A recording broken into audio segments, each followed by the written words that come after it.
Hello my friends, welcome to Joey's Tech. In this video I will show you how to quit Finder on Macbook. Whenever an app is open, a black dot is visible below its icon. You can see a black dot is visible below Calendar and a black dot is visible below Chrome, which means these apps are open. If you want to quit them, then you simply right click on them and click on quit. There you go. Your app is going to shut down. Let's do it for Google Chrome as well. I right click on its icon and then click on quit. There you go. Google Chrome is also closed. But you can't do that for Finder.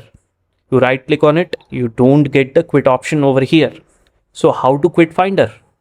In order to quit Finder, you need to open Spotlight Search by pressing Command and Space. And over here you are going to type Activity Monitor. Once it appears, just hit enter and the Activity Monitor is going to open.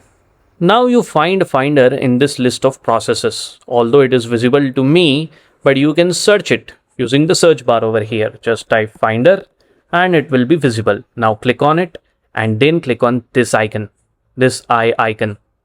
Alright, this window is going to open. Over here you are going to get a quit button. Click on it.